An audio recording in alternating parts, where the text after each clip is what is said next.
Now, privyet, guys, and welcome back to another Swiss 001 video. Now, today we have returned back to Russia. Yeah, welcome to Moscow. This is where we are. And, well, today we are here for a reason. Yeah, we have got a Russian plane today that we are going to talk about. Yes, of course, what we have right in front of us is the Tupolev Tu154. This is a very interesting plane indeed. It's known as the Boeing 727 from the Soviet Union. It basically is. I mean, as you can tell, it has 3 engines. That is very interesting. But yeah, more or less, unfortunately though, this plane has recently left us in a way. Yes, it's been retired now in Russia. Yes, the airline of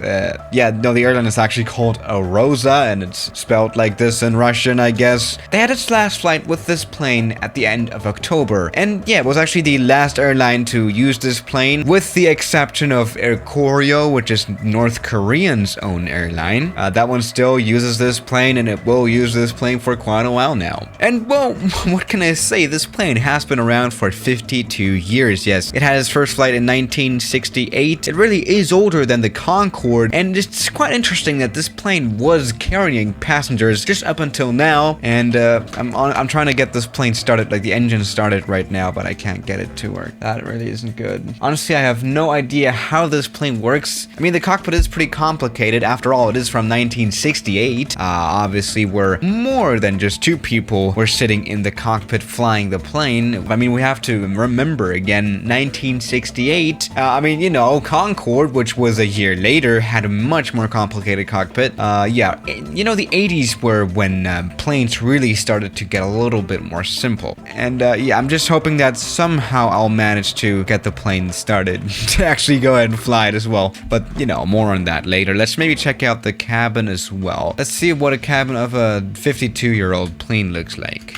Alright, this plane, it's not super small. It's actually a very interesting size that it has. This plane fits very, very nicely into a very nice market, I would say, of planes. Because it's like, you know, the mid-sized airliners, right?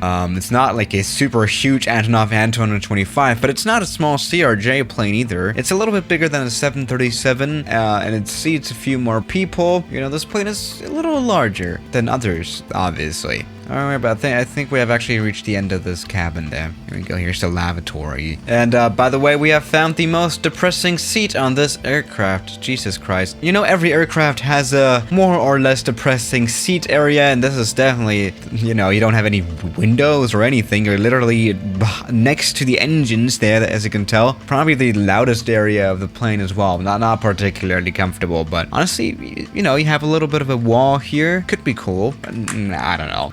No, I think I've got this plane to actually work now, so that's good. Maybe we can take this Tupolev for another spin. Let's just go ahead, get the parking brakes off, and get the flaps out, and we are actually moving indeed. These 3 engines, they are pretty powerful, actually, and they can definitely get this plane into the air, so let's just go ahead and do that. Alright, we are gaining some speed. Honestly, I don't even know how to read these instruments. Like, it's all Russian, really.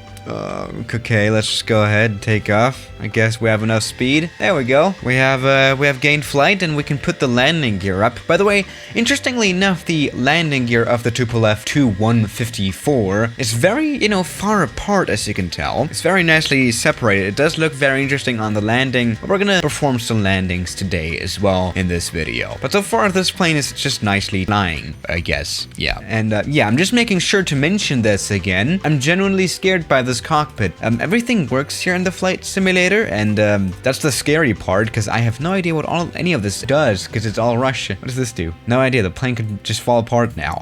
So that is the cockpit here. Yeah. Now, interestingly enough, this plane, it is really not bad. Now, what we have to say definitely about the Tupolev Tu154 is that it's really not a bad plane. It actually is quite a solid one, and it's actually not bad at all, even though its reputation might be, I mean, it's Russian, so it's already got a little bit of an interesting reputation on it. You know, it's kind of like Lada cars. Nobody hates Lada cars, but everyone thinks they're, I don't know, what do people think about Lada cars? I don't know. What is the reputation on Lada cars exactly? It's just Russian, right? But I don't know, I just think most people would not trust to fly on this aircraft. Does that make sense? I guess it does. But now, this plane is quite safe.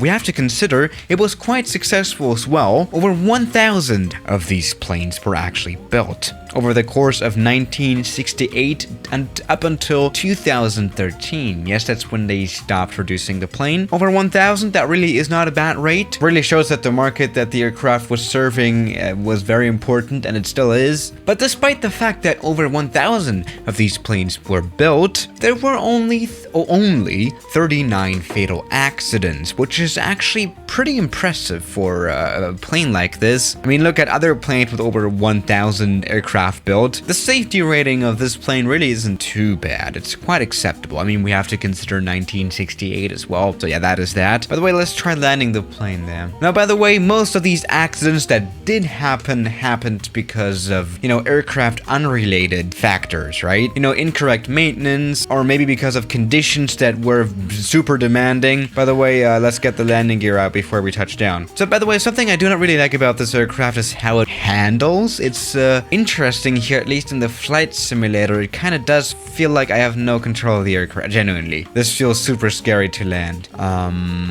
It's very interesting. Let's get the plane landed now, because otherwise we'll not make the stop. Come on, there we go. That's a touchdown. Let's get the plane stopped as quickly as possible, which will probably not be that much of an issue. This plane is known for not needing a long runway. Or maybe that's wrong. Maybe that is actually very much wrong. Oh my goodness. All right, we have completely overrun. That is really not good. All right, we have another incident here with the Tupolev Tu154, I guess. Interesting case. Yeah. Actually, this plane it's known for not needing a runway at all. It is capable of operating from unpaved, gravel runways and, airfields with only basic facilities in extreme conditions, which was why it was widely used in extreme Arctic conditions that, Russia has. That's really what made this plane unique, because other airliners obviously couldn't and still cannot do that. But you know what? Let's just try flying this plane at some extreme conditions. Stormy weather, how about a grass runway somewhere? Where should we go? Let's just go for, I think we can select a gravel strip that we can land on. Bruges, 3,000 meter long gravel runway. Let's land on that one and see if that's possible. I think this is an old military airfield, judging by the layout, so let's just see what we can do. Stormy weather, by the way, so this will be interesting. Yeah, we are back in Russia. Gravel runway is ahead. Shouldn't be an issue for the Tupolev Tu154. I hope, I guess, I don't know. Oh my goodness. Oh no, we're back at this angle again. I think this is actually the flight simulator model that's flawed as well. It's super weird. I don't know, the flight simulator model of this plane kind of does suck. When it comes to physics, it does lie interesting. Well, that really hasn't gone well, has it? I mean, we're spawned back on the runway and, landing gear is missing. I have no idea. Alright, now we're back with landing gears. Let's try taking off the Tupolev Tu154 out of this at least. Okay. What also could be interesting is talking about what airlines used this plane, and it actually was mostly second world countries, I would say. Obviously, Russia was the main operator. There were countries like Syria, Somalia. Oh no, we have run off the runway because I was concentrating on Wikipedia. Yemen and Croatia, Cuba, whatever. Djibouti, Egypt, Estonia. These all had pretty good taste in planes, I guess. Afghanistan, Albania. Not much of, Western world. Maybe because the plane had such a Russian reputation. I don't know. Tupolev did not need all these Western world customers because, the whole other world was liking the plane, so whatever, right? Now, maybe we want to talk about the aging of this plane as well, because, the plane is not particularly popular these days anymore, obviously, 52 years old. In fact, again, it was retired recently. I mean, obviously, as great as this plane is, it, did age. It did age quite well. I mean, it's true, passengers don't particularly feel safe on a 52-year-old aircraft. I mean, that's older than the average age of a human on planet Earth, isn't it? So, we might want to shut that down. By the way, talking about shutting something down, I'm just pressing buttons on the cockpit to figure out what each of the buttons do, and well, so far the plane has not, crashed, so very interesting. Now, something else that old airliners do is noise, obviously. They cause a lot of noise. This was a very, very loud aircraft, and that actually caused it to, undergo noise regulations. Basically, flying to Europe with this plane was restricted recently, quite recently actually, causing airlines not to be able to fly, their Tupolev Tu154 to Europe.